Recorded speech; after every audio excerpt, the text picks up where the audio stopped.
მიუხედავად იმისა, რომ კერატოკონუსი მთელ მსოფლიოში საკმაოდ გავრცელებული დაავადებაა, მოსახლეობას მის შესახებ სამწუხაროდ საკმაოდ მწირი ინფორმაცია აქვს. ის მოზარდ ასაკში იწყება და 35-40 წლამდე პროგრესირებს, თუმცა შესაძლოა დიდხანს შეუმჩნეველის დარჩეს. ამ დაავადებით გამოწვეულ მხედველობის სიმახვილის გავარესებას ხშირად ახლო მხედველობას ან ასტიგმატიზმს მიაწერენ ხოლმე. კერატოკონუსის დიაგნოსტირების, პრევენციისა და მკურნალობის შესახებ სტუმართან ერთად ვისაუბრებთ. ეთერში შემოგვიერთდა ოფთალმოლოგი, ოფთალმოქირურგი, მედიცინის დოქტორი მარიამ გოლოვაჩოვა. მოგესალმებით. ჩვენთან ერთად და მნიშვნელოვანია რომ გქონდეს შესაძლებლობა ნიუ ჰოსპიტალთან ერთად ჩვენს ჯანმრთელობაზე ვისაუბროთ ამ შემთხვევაში ოფთალმოლოგიაზე. დავიწყოთ განმარტებით რა არის კერატოკონუსი, რას მოიცავს ის? კერატოკონუსი, როგორც თქვენ აღნიშნეთ, არის ქრონიკული ბილატერალური, ანუ ორივე თვალზე მიმდინარე არაანთებითი დეგენერაციული დაავადება. თუმცა არაანთებითთან დაკავშირებით არის რაღაც მოსაზრებები დღევანდელ დღეს, ანუ შესაძლოა ანთებითი პროცესი ნაწილობრივ იყოს ჩართული ამ დაავადების პათომექანიზმში. ეს არის დაავადება, რომელიც ვითარდება 15-დან 35 წლამდე, ძირითადად ახალგაზრდა პუპერტატულ ასაკში ვლინდება ჰორმონალური ცვლილებების ფონზე, აღინიშნება პროგრესირება და შედგება 4 სტადიისგან. რაც უფრო დროულად ხდება ამ დაავადების გამოვლენა, მით მეტია იმის შესაძლებლობა, რომ ჩვენ ეს დაავადება შევაჩეროთ. თუმცა სრულად მისგან განკურნება სამწუხაროდ არ ხდება. თუმცა ისიც ამ დაავადების სივერაგია, რომ მასზე პირდაპირ ესე ვერ მივიტანთ ხოლმე ეჭვს, ხო? რა სიმპტომები ახასიათებს და რაში შეიძლება აგვერიოს ეს სიმპტომატიკა? გეთანხმებით, ადრეულ სტადიაზე რუტინული კვლევების დროსაც კი შესაძლოა ვერ მოხდეს ამ დაავადების გამოვლენა. და შესაბამისად, სანამ გვექნებოდა საშუალება ტოპოგრაფიის გამოყენების, ამ დაავადების გამოვლენა ხდებოდა უფრო გვიან სტადიებზე. დღევანდელ დღეს გვაქვს შესაძლებლობა დიაგნოსტირება ვაწარმოოთ ტოპოგრაფის ანუ რქოვანას კვლევის საშუალებით, სადაც ადრეულ სტადიაზეც კი ხდება მისი გამოვლენა. თუმცა რუტინულ კვლევაში, რადგან არ შედის აქედან გამომდინარე, ის სიმპტომები, რაც შესაძლოა პაციენტს გაუჩნდეს, არის მხედველობის გაუარესება, ანუ ბავშვობიდან არ ქონდა არანაირი რეფრაქციული პრობლემა. და როგორც თქვენ თქვით, გარდატეხის ასაკს და ჰორმონალურ ცვლილებას ორგანიზმში შესაძლოა დაემთხვას, ხო? ხშირად ხდება ხოლმე ასე, თუმცა გვაქვს შემთხვევები, როდესაც 30 წლის შემდგომაც იჩენს თავს, მაგრამ პლუსი 30 წლის შემდეგ ამ დაავადების განვითარების არის ის, რომ ნელა პროგრესია. რომ დავუბრუნდეთ სიმპტომებს, ანუ პაციენტი აღნიშნავს ძირითადად მხედველობის გაუარესებას, შეიძლება ბავშვობაში ან თუნდაც 18 წლის ასაკში არ ქონდა პლუსი მინუსი ასტიგმატიზმი და აღნიშნავს, რომ აშკარად აქვს მხედველობის გაუარესება შორ და ახლო მანძილზე. ასევე თუ ატარებს სათვალის რეცეპტის ხშირი ცვლილება, კონტაქტური ლინზის ხშირი ცვლილება და ხშირი რას ნიშნავს? მოდი ავხსნათ, რომ კარგად მივხვდეთ, როდის მივაქციოთ ამას ყურადღებას, თქვა 2 თვეში ერთხელ, 3 თვეში ერთხელ, აი რა სიხშირით შეიძლება იყოს საყურადღებო ამ ცვლილება? აი აქვე ეკას კითხვას დავამატებ, ხო, ესე ხო არის, რომ მაგალითად ანუ შეიძლება რომ მოიმატოს და იკლოს თუ მიდის უფრო ანუ სულ პროგრესირებს. გასაგებია, ანუ ბავშვთა ასაკში სათვალის ცვლილება და თქვათ პროგრესული მიოპიის შემთხვევაში ან ჰიპერმეტროპიის შემთხვევაში სათვალის ცვლილება ეს ნორმალურია, იმიტომ რომ ბავშვი იზრდება და სანამ ზრდასრულ ასაკს მიაღწევს, რეფრაქცია იცვლება.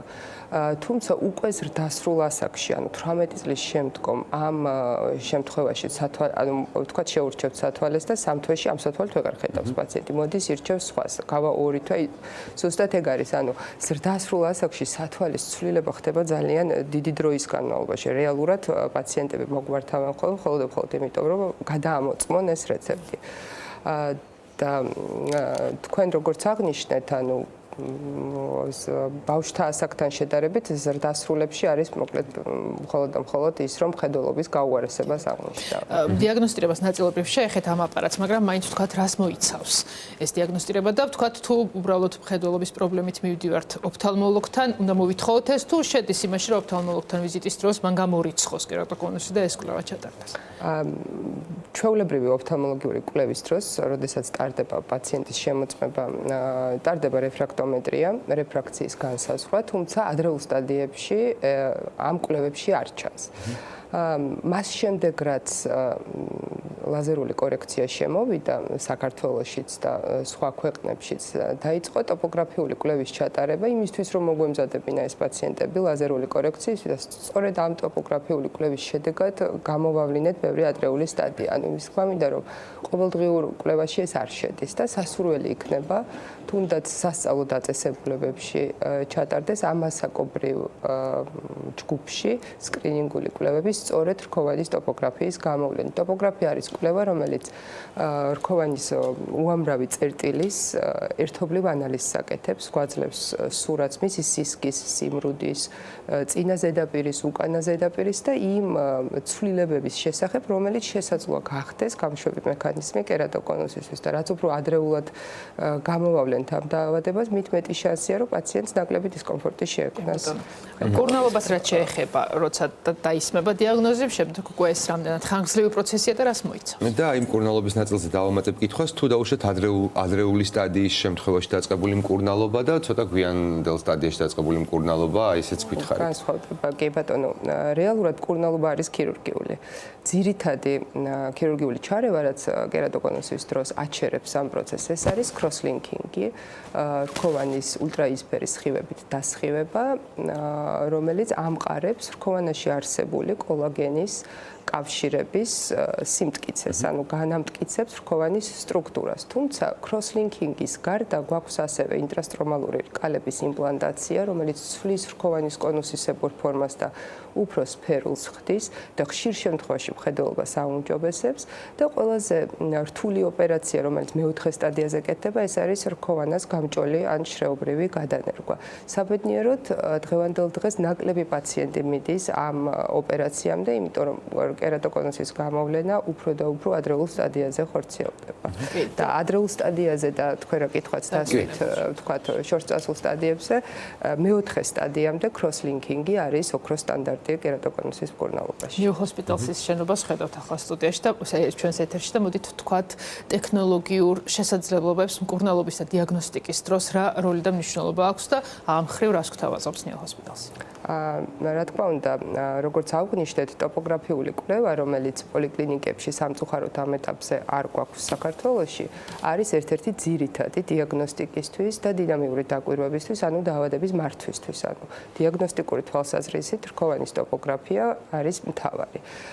რაც შეეხება მკურნალობას, cross-linking-ის აპარატიც 2010 წლიდან ჩვენ გვაქვს საკმაოდ მაღალტექნოლოგიური პეშკეს აპარატი, რომელიც უფრო ნაკლებად სარისკოა პაციენტისთვის, გვაქვს შესაძლებლობა სხვადასხვა რეჟიმებით აწარმოოთ დასხივება, ვთქვათ, იმის მიხედვით თუ რა სტადია აქვს პაციენტს და არსებობს ის ნივთიერებები, რომლითაც ეს არის რიბოფლავინი, რომლითაც ვიცავთ თვალის სხვა ქსოვილებს დასხივების დროს, ესეც არის საკმაოდ მაღალი ხარისხის ევროპული პრეპარატი. შესაბამისად, მაღალტექნოლოგიურ კვლევებს და ქირურგიას დიდი მნიშვნელობა აქვს კერატოკონუსის მკურნალობაში. ბატონო, და პრევენციაზეც ვისაუბროთ, რამდენად არის შესაძლებელი პრევენცია და რა არის აქ მთავარი? და რა არ უნდა გამოგვეპაროს, ანუ რა არის რაღაცნაირად თქვენ კარგად ახსენეთ, რომ მხედველობის ესე მივხვდი ყოველ შემთხვევაში მხედველობის რაღაცნაირი ულოგიკო გაუარესება და რაღაცა მუდმივი ცვლა, ეს ცალსახად ნიშანი უნდა იყოს და რა არ უნდა გამოგვეპაროს, რომ არ მივიდეთ იმ სტადიამდე, სადაც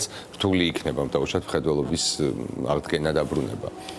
როგორც აღვნიშნეთ, ანუ მხედველობის გაუარესების შემთხვევაში სასურველია ის ნიშნები, რაც ჩამოვთვალეთ, მივმართოთ ოფთალმოლოგს.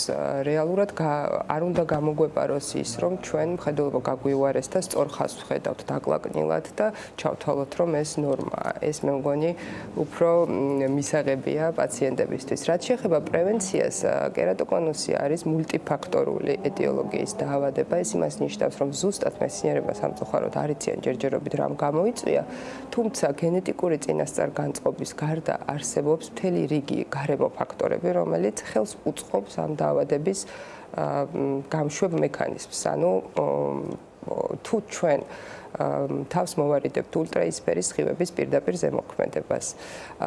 თუ გვაქვს ჩვევა თვალის მოსრესა, განსაკუთრებით ალერგიულ პაციენტებს, როდესაც გვაქვს ალერგიული კონიუნქტივიტი, ხშირად ადამიანი თვალის მოსრესას ატარებს, ასე ვთქვათ.